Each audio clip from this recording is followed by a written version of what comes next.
ಭೇಟಿ ಆಗಬೇಕು ಅಂದ್ರೆ, ಅವರ ಹತ್ರಕ್ಕೆ ಹೋಗಬೇಕು ಅಂದ್ರೆ ಪರ್ಮಿಷನ್ ಇರಬೇಕು.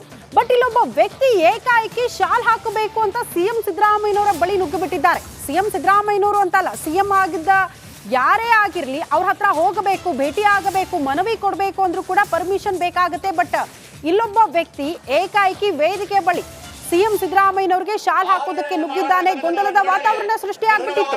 ದೃಶ್ಯ ನೋಡ್ತಾ ಇದ್ದೀವಿ. ಮುಗಿ ಬಿದ್ದಿದ್ದಾನೆ ವ್ಯಕ್ತಿ ಶಾಲ್ ಹಾಕೋದಕ್ಕೆ. ವೇದಿಕೆ ಮೇಲೆ ಆಸೀನರಾಗಿದ್ರು ಸಿಎಂ. ಈ ಸಂದರ್ಭದಲ್ಲಿ ವೇದಿಕೆ ಹತ್ತಿ ಶಾಲ್ ಹಾಕೋದಕ್ಕೆ ಮುಂದಾಗ್ತಾನೆ. ಹತ್ತಿರ ಹೋದಾಗ ಸಹಜವಾಗಿ ಆತಂಕದ ವಾತಾವರಣ.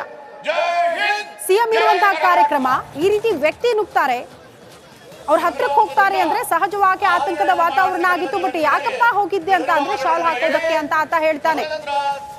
ಯಾವುದಕ್ಕೂ ಕೂಡ ಅವಕಾಶ ಇರೋದಿಲ್ಲ. ಅತಿ ಹೆಚ್ಚಿನ ಭದ್ರತೆಯನ್ನು ಒದಗಿಸಲಾಗಿರುತ್ತೆ.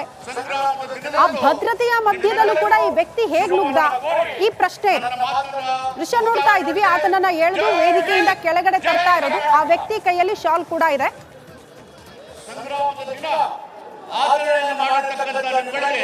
ಧನ್ಯವಾದಗಳನ್ನು ಹೇಳಿ ಸ್ವತಂತ್ರ ಸಂಗ್ರಾಮದ ದಿನದಂದು ನಿಮ್ಮೆಲ್ಲರೂ ಪ್ರಜಾಪ್ರಭುತ್ವದ ಸಂಗ್ರಾಮದ ದಿನದಂದು ನಿಮ್ಮೆಲ್ಲರಿಗೂ ಶುಭವನ್ನು ಕೋರಿ ನನ್ನ ಮಾತನ್ನ ಮುಕ್ತಾಯ ಮಾಡ್ತೇನೆ. ಜೈ ಹಿಂದ್, ಜೈ ಕರ್ನಾಟಕ. ಸ್ಟೇಜ್ ಮೇಲೆ ಹತ್ತೋಕೆ ಪ್ರಯತ್ನ ಪಟ್ಟಿದ್ದಾನೆ. ನೋಡಿ, ದೃಶ್ಯದಲ್ಲೂ ಕೂಡ ಗಮನಿಸ್ತಾ ಇದ್ದೀರಿ. ಯುವಕ ಏಕಾಏಕಿ ಸಿದ್ದರಾಮಯ್ಯನವರಿಗೆ ಶಾಲನ್ನ ಹೊದಿಸೋಕೆ ನುಗ್ಬಿಡ್ತಾನೆ. ಅಲ್ಲಿ ಕೆಳಗಡೆ ಯಾರು ಇರೋದಿಲ್ಲ, ಸ್ಟೇಜ್ ನ ಕೆಳಗಡೆ. ಈ ಹಿನ್ನೆಲೆಯಲ್ಲಿ ಏಕಾಏಕಿ ಹೇಗಾದ್ರೂ ಮಾಡಿ ಸಿದ್ದರಾಮಯ್ಯನವರಿಗೆ ಶಾಲು ಹೊದಿಸ್ಬಿಡ್ಬೇಕು ಒಟ್ನಲ್ಲಿ ಅಂತ ಹೇಳಿ ನುಗ್ತಾನೆ. ಆ ಸಂದರ್ಭದಲ್ಲಿ ಆತನನ್ನ ಕೆಳಗಡೆ ಇಳಿಸುವಂತಹ ಕೆಲಸಗಳು ಕೂಡ ಆಗಿದೆ. ಅಧಿಕಾರಿಗಳು ಈಗ ಆತನನ್ನ ವಶಕ್ಕೆ ಕೂಡ ಪಡೆದುಕೊಂಡಿದ್ದಾರೆ. ಒಂದ್ ಕಡೆ ಅಲ್ಲಿ ನೆರೆದಿದ್ದಂತಹ ವೇದಿಕೆ ಮೇಲೆ ಇದ್ದಂತಹ ಗಣ್ಯರು ಕೂಡ ಒಂದ್ ಕಡೆ ಶಾಕ್ಗೆ ಒಳಗಾಗ್ಬಿಟ್ಟಿದ್ದಾರೆ. ಇದೇನಪ್ಪ ಸಡನ್ ಆಗಿ ಯಾವುದೋ ವ್ಯಕ್ತಿ ಏಕಾಏಕಿ ನುಗ್ತಾ ಇದ್ದಾನೆ ಸ್ಟೇಜ್ ಮೇಲೆ ಅಂತ ಹೇಳಿ. ಸಿಎಂ ಕಾರ್ಯಕ್ರಮದಲ್ಲಿ ಭದ್ರತಾ ವೈಫಲ್ಯ ಎದ್ದು ಕಾಣಿಸ್ತಾ ಇದೆ. ಯುವಕನನ್ನ ಕರೆದೊಯ್ದಿದ್ದಾರೆ ಪೊಲೀಸರು, ವಿಚಾರಣೆ ಕೂಡ ನಡೆಸ್ತಾ ಇದ್ದಾರೆ. ಕ್ಷಣ ಕಾಲ ಗಾಬರಿಗೆ ಒಳಗಾಗಿದ್ದಾರೆ ವೇದಿಕೆ ಮೇಲಿನ ಗಣ್ಯರು. ಸಿಎಂ ಕಾರ್ಯಕ್ರಮದಲ್ಲಿ ಭದ್ರತಾ ವೈಫಲ್ಯ ಎದ್ದು ಕಾಣಿಸ್ತಾ ಇದೆ. ಯಾರೂ ಇಲ್ಲದ ಸ್ಥಳವನ್ನ ನೋಡಿಕೊಂಡು ಸಿಎಂಗೆ ಶಾಲ್ ಹಾಕೋದಕ್ಕೆ, ಶಾಲನ್ನ ಹೊದಿಸೋದಕ್ಕೆ ಪ್ರಯತ್ನವನ್ನ ಪಟ್ಟಿದ್ದಾನೆ ಯುವಕನೋರ್ವ. ವಿಧಾನಸೌಧದ ಮುಂದೆ ಹೈ ಡ್ರಾಮಾ ನಡೆದಿದೆ. ಭದ್ರತಾ ವೈಫಲ್ಯ ಇಲ್ಲಿ ಎದ್ದು ಕಾಣಿಸ್ತಾ ಇದೆ. ಸಿಎಂ ಕಾರ್ಯಕ್ರಮದಲ್ಲಿ ನಡೆದಿರುವಂತಹ ಘಟನೆ ಇದು. ಸಿಎಂಗೆ ಶಾಲನ್ನ ಹಾಕೋದಕ್ಕೆ ಹೋಗಿ ಏಕಾಏಕಿ ವೇದಿಕೆಯ ಮೇಲೆ ಗೂಳಿತರ ನುಗ್ಗಿರುವಂತಹ ಘಟನೆ ಇದು. ದೃಶ್ಯದಲ್ಲಿ ಗಮನಿಸ್ತಾ ಇದ್ರಿ. ಆತನನ್ನ ಕ್ಷಣ ಮಾತ್ರದಲ್ಲಿ ಆತನನ್ನ ಕೆಳಗಿಳಿಸಿಕೊಂಡು ಕರ್ಕೊಂಡು ಬಂದಿದ್ದಾರೆ. ಪೊಲೀಸ್ ಅಧಿಕಾರಿಗಳು ಕೂಡ ಈಗಾಗಲೇ ತಮ್ಮ ವಶಕ್ಕೆ ಪಡೆದುಕೊಂಡು ವಿಚಾರಣೆಯನ್ನ ಕೂಡ ನಡೆಸ್ತಾ ಇದ್ದಾರೆ. ಯಾರು, ಆತನ ಹಿನ್ನೆಲೆ ಏನು, ಯಾಕಾಗಿ ಆ ರೀತಿಯಾಗಿ ಸ್ಟೇಜ್ ಮೇಲೆ ಹತ್ತಿದ, ಎಸ್ ಇದೇ ವಿಚಾರಕ್ಕೆ ಸಂಬಂಧಪಟ್ಟಂತೆ ಮತ್ತಷ್ಟು ಡೀಟೇಲ್ಸ್ ಕೊಡ್ತಾ ಹೋಗ್ತಾರೆ ನನ್ನ ಕಲೀಗ್ ಸುರೇಶ್ ಫೋನ್ ಸಂಪರ್ಕದಲ್ಲಿದ್ದಾರೆ. ಎಸ್ಎಲ್ಒ ಸುರೇಶ್, ಸಿಎಂ ಕಾರ್ಯಕ್ರಮದಲ್ಲಿ ಅಂದ್ರೆ ವೇದಿಕೆ ಮೇಲೆ ಇರುವಂತಹ ಸಂದರ್ಭದಲ್ಲಿ ಭದ್ರತಾ ವೈಫಲ್ಯ ಕಂಡು ಬರ್ತಾ ಇದೆ. ಈಗ ಆತ ಯಾರು, ಆತನ ಹಿನ್ನೆಲೆ ಏನು, ಇದ್ರ ಬಗ್ಗೆ ಏನಾದ್ರೂ ಡೀಟೇಲ್ಸ್ ಲಭ್ಯ ಆಗ್ತಾ ಇದೆಯಾ ಅಂತ? ವಿಧಾನಸೌಧದ ದ್ವಾರದ ಮೆಟ್ಟಿಲುಗಳ ಮೇಲೆ ಆಯೋಜಿಸಿದಂತ ಅಂತಾರಾಷ್ಟ್ರೀಯ ಪ್ರಜಾಪ್ರಭುತ್ವ ಈ ಒಂದು ಘಟನೆ ನಡೆದಿರ್ತಕ್ಕಂಥದ್ದು. ಪ್ರಮುಖವಾಗಿ ಆತ ಒಬ್ಬ ಮುಖ್ಯಮಂತ್ರಿ ಆಪ್ತ ಅಂತಕ್ಕಂಥದ್ದು ಈಗ ಪ್ರಾಥಮಿಕವಾಗಿ ಬಂದಿರತಕ್ಕಂಥದ್ದು. ಮುಖ್ಯಮಂತ್ರಿಯ ಅಭಿಮಾನಿ ಅಂತ ಹೇಳಿ ತಿಳಿದು ಬಂದಿರುವಂತಹ ಮಾಹಿತಿ ಇದೆ. ಇನ್ನು ಹೆಚ್ಚಿನದಾಗಿ ವಿಚಾರಣೆಯನ್ನು ಕೂಡ ಮಾಡ್ತಾ ಇರ್ತಕ್ಕಂಥದ್ದು. ಇದು ಯಾವಾಗ ಅಂದ್ರೆ ಏಕಾಏಕಿ ಮುಖ್ಯಮಂತ್ರಿಗಳತ್ತ ಯುವಕ ಸ್ಟೇಜ್ ಧಾವಿಸುವಂತೆ ಪ್ರಯತ್ನ ಮಾಡ್ತಾನೆ. ಆ ವೇಳೆ ಸ್ಟೇಜ್ ಹತ್ತಿ ಹೋಗೋದಕ್ಕೆ ಸಾಧ್ಯ ಆಗೋದಿಲ್ಲ. ಅಂತ ಸಂದರ್ಭದಲ್ಲಿ ಏನ್ ಮಾಡ್ತಾನೆ, ತನ್ನ ಕೈಯಲ್ಲಿ ಶಾಲನ್ನು ನೇರವಾಗಿ ಎಸೆಯುವಂತಹ ಪ್ರಯತ್ನ ಮಾಡ್ತಾನೆ ಮುಖ್ಯಮಂತ್ರಿ ಅಂತ. ಹಾಗಾಗಿ ಮುಖ್ಯಮಂತ್ರಿ ಪಕ್ಕದ ಜಾರ್ಜ್ ಸಮೀಪ ಹೋಗಿ ಬೀಳುವಂತದ್ದು. ಓಕೆ ಸುರೇಶ್, ಧನ್ಯವಾದ ತಮ್ಮೆಲ್ಲ ಮಾಹಿತಿಗಾಗಿ.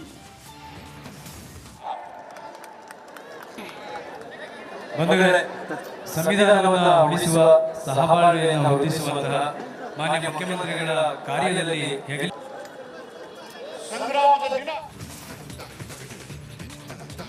ಕರ್ನಾಟಕ ಎಕ್ಸ್‌ಪ್ರೆಸ್ ಸುದ್ದಿಗಳನ್ನು ನೋಡ್ತಾ ಹೋಗೋಣ. ಮಂಡ್ಯದ ನಾಗಮಂಗಲ ಗಲಭೆ ಪ್ರಕರಣ ಬೂದಿ ಮುಚ್ಚಿದ ಕೆಂಡದಂತಿದೆ. ವಿಘ್ನ ವಿನಾಯಕನಿಂದಲೇ ಬದ್ರಿಕೊಪ್ಪಲಿಗೆ ವಿಘ್ನ ಎದುರಾದಂತಿದೆ. ಯುವಕರು ಪೊಲೀಸರ ಭಯಕ್ಕೆ ಊರನ್ನ ತೊರೆತಾ ಇದ್ದಾರೆ. ಗಣೇಶ ಪ್ರತಿಷ್ಠಾಪನೆ ಮಾಡಿದ್ದ ಬದ್ರಿಕೊಪ್ಪಲಿನಲ್ಲೀಗ ಸ್ಮಶಾನ ಮೌನ ಆವರಿಸಿದೆ. ಸದ್ಯ ಬದ್ರಿಕೊಪ್ಪಲಿನ 23 ಮಂದಿಯನ್ನ ಬಂಧಿಸಲಾಗಿದೆ. ಗಣೇಶೋತ್ಸವದಲ್ಲಿ ಭಾಗಿಯಾದವರ ಜೊತೆಗೆ ಮನೆಯಲ್ಲಿ ಇದ್ದವರನ್ನು ಕೂಡ ಬಂಧಿಸಲಾಗಿದೆ. ಹೀಗಾಗಿ ತಮ್ಮನ್ನು ಎಲ್ಲಿ ಬಂಧಿಸ್ಬಿಡ್ತಾರೋ ಅನ್ನುವಂತಹ ನಿಟ್ಟಿನಲ್ಲಿ 30ಕ್ಕೂ ಹೆಚ್ಚು ಯುವಕರು ಊರನ್ನ ತೊರೆದಿದ್ದು, ಇತ್ತ ಕುಟುಂಬಗಳು ಕಣ್ಣೀರಿನಲ್ಲಿ ಕೈ ತೊಳಿತಾ ಇದ್ದಾವೆ. ಮಂಡ್ಯ ಜಿಲ್ಲೆಯ ಸೋಂಪುರ ಗ್ರಾಮದಲ್ಲಿ ಕಿಡಿಗೇಡಿಗಳು ವಿಘ್ನ ವಿನಾಯಕನನ್ನೇ ಕದ್ದೊಯ್ದಿದ್ದಾರೆ. ಗಣೇಶ ಮೂರ್ತಿ ಪ್ರತಿಷ್ಠಾಪಿಸಿದ್ದ ಗ್ರಾಮದ ಯುವಕರು ಇಂದು ವಿಜೃಂಭಣೆಯಿಂದ ವಿಘ್ನ ವಿನಾಯಕನ ವಿಸರ್ಜನೆಗೆ ಪ್ಲಾನ್ ಮಾಡಿದ್ರು. ಆದರೆ ಯಾರು ಕಿಡಿಗೇಡಿಗಳು ರಾತ್ರೋರಾತ್ರಿ ಮೂರ್ತಿಯನ್ನ ಎತ್ಕೊಂಡು ಹೋಗಿದ್ದಾರೆ. ಬೆಳಿಗ್ಗೆ ಗ್ರಾಮಸ್ಥರು ಬಂದು ನೋಡಿದ್ರೆ ಫುಲ್ ಶಾಕ್ ಆಗಿದ್ದಾರೆ. ಗಣಪನಿಲ್ಲದನ್ನ ಕಂಡು ಜನರು ಬೇಸರಗೊಂಡಿದ್ದಾರೆ. ಜೊತೆಗೆ ಗಣೇಶ ಪ್ರತಿಷ್ಠಾಪನೆ ಮಾಡಿದ್ದ ಪೆಂಡಾಲ್ನ ಅಕ್ಕಪಕ್ಕ ಮನೆ. ಇವತ್ತು ಅಂತಾರಾಷ್ಟ್ರೀಯ ಪ್ರಜಾಪ್ರಭುತ್ವ ದಿನಾಚರಣೆ. ಹಾಗಾಗಿ ಬಹುತೇಕ ಜಿಲ್ಲೆಗಳಲ್ಲಿ ಕಾರ್ಯಕ್ರಮಗಳನ್ನು ಹಮ್ಮಿಕೊಳ್ಳಲಾಗಿದ್ದು, ಆ ಕಾರ್ಯಕ್ರಮದಲ್ಲಿ ಬಹುತೇಕ ಆ ಭಾಗದ ಜನಪ್ರತಿನಿಧಿಗಳು ಭಾಗಿಯಾಗ್ತಾರೆ, ಸಂವಿಧಾನ ಓದ್ತಾರೆ, ಅದರ ಪರ ಘೋಷಣೆ ಕೂಗ್ತಾರೆ. ಇಂಥ ಕಾರ್ಯಕ್ರಮಗಳನ್ನು ನೋಡ್ತಾ ಇದ್ವಿ. ಬಟ್ ಇಲ್ಲಿ ನೋಡಿ, ಸಂವಿಧಾನ ಪರ ಘೋಷಣೆ ಕೂಗಿದ್ದಕ್ಕೆ ದಲಿತರು ಆಕ್ಷೇಪ ವ್ಯಕ್ತಪಡಿಸಿದ್ದಾರಂತೆ.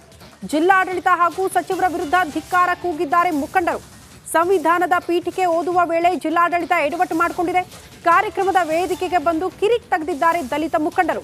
ಕಾರಣ, ಶಾಸಕ ಚೆನ್ನಾರೆಡ್ಡಿ ಪಾಟೀಲ್ರಿಗೆ ಮುತ್ತಿಗೆ ಹಾಕಿದ್ದಾರಂತೆ ದಲಿತ ಮುಖಂಡರು. ಪಿಎಸ್ಐ ಪರಶುರಾಮ್ ಸಾವು ಪ್ರಕರಣದ A1 ಆರೋಪಿ ಚೆನ್ನಾರೆಡ್ಡಿ ಪಾಟೀಲ್ ಶಾಸಕರಿಗೆ ಮುತ್ತಿಗೆ ಹಾಕಿ ಧಿಕ್ಕಾರ ಕೂಗಿದ್ದಾರೆ ದಲಿತರು. ಪ್ರಜಾಪ್ರಭುತ್ವ ದಿನಾಚರಣೆ ಕಾರ್ಯಕ್ರಮಕ್ಕೆ ಶಾಸಕರು ಬಂದಿದ್ದಕ್ಕೆ ಆಕ್ಷೇಪ.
ಸಿಎಂ ಸಿದ್ದರಾಮಯ್ಯನವರನ್ನ ಭೇಟಿಯಾಗಬೇಕು ಅಂದ್ರೆ, ಅವರ ಹತ್ರಕ್ಕೆ ಹೋಗಬೇಕು ಅಂದ್ರೆ ಪರ್ಮಿಷನ್ ಇರಬೇಕು.